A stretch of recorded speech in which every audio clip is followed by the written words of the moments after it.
সব পিজাগুলো একসাথে রাখেন। জি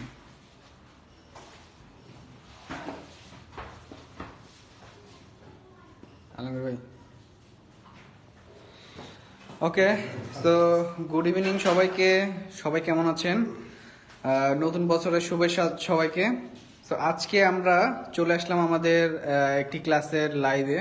তো আজকে মূলত আপনারা ইতিমধ্যে দেখেছেন এবং জানেন যে আমাদের কিন্তু পিজার কমপ্লিট পিজার যে ক্লাস ছিল সেটা চলতেছে এবং 5 দিন ব্যাপী আমাদের এই পিজার ক্লাসে আমাদের সাথে অনলাইনে এবং অফলাইনে অনেক স্টুডেন্ট আমাদের সাথে জয়েন করেছেন।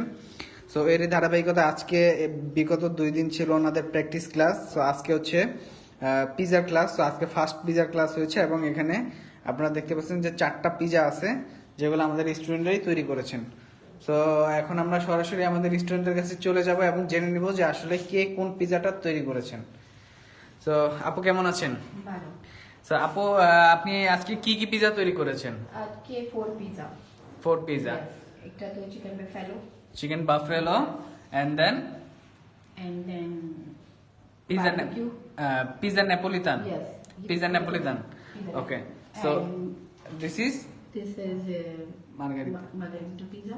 So this is margarita and barbecue chicken pizza. 4 pizza. 4 pizza. Yes. So pizza কি আপু এখন পর্যন্ত টেস্ট? অনেক ভালো স্যার। আচ্ছা আচ্ছা। লাইক পিজা হাট। লাইক পিজা হাট। অনেক ভালো টেস্ট। ওকে। সো আপু একটু টেস্ট করেন, টেস্ট করে দেন আপনি একটু জানান আমাদের স্টুডেন্টদেরকে কেমন লাগছে।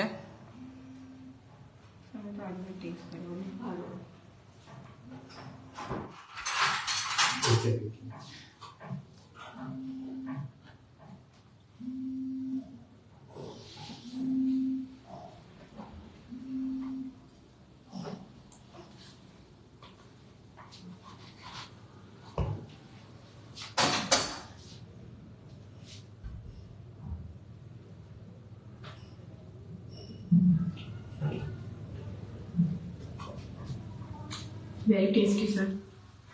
Thank you. Thank you so much, sir. Thank you আপু আপনাকে। এর পাশে আমাদের আরেকজন ভাইয়া আছেন, এখন উনি একটা পিজা টেস্ট করবেন।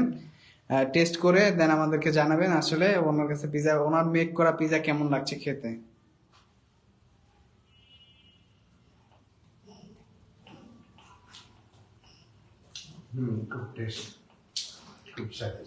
খুব স্বাদ হয়েছে। সো আপনারা আসলে যারা আমাদের এই কোর্সটা জয়েন করতে চাচ্ছেন এবং মনে করছেন যে আসলে মিস করে ফেলেছেন, তাদের জন্য একটি সুখবর হলো আমাদের এই ক্লাসগুলো কিন্তু অনলাইনে সবসময়ের জন্য রেকর্ডেড আছে। আপনারা চাইলে অনলাইনের আমাদের ব্যাচটাতে জয়েন করতে পারেন। একেবারে পুরো ক্লাসের A to Z শুরু থেকে শেষ পর্যন্ত কিভাবে প্র্যাকটিস করবেন, কিভাবে মেক করবেন, কিভাবে কোনটার পরে কোনটা করতে হবে, A to Z সবকিছু আমাদের এই ক্লাসগুলোতে অলরেডি রেকর্ড করা আছে। আপনারা যারা অফলাইনে শিখতে যাচ্ছেন তারা চাইলে আমাদের সাথে যোগাযোগ করতে পারেন, এনি টাইম আমাদের অফলাইন ব্যাচে জয়েন করতে পারবেন। আর যারা আসলে দূর থেকে আসার জন্য শিখতে পারছেন না ডিস্টেন্সের কারণে, তারা চাইলে আমাদের অনলাইন ব্যাচেও জয়েন করতে পারবেন। তো সবাইকে আন্তরিকভাবে ধন্যবাদ। আজকের মতো এই পর্যন্তই। সবাই ভালো থাকবেন, সুস্থ থাকবেন এবং নতুন বছরের শুভেচ্ছা আবারও সবাইকে। Happy new year.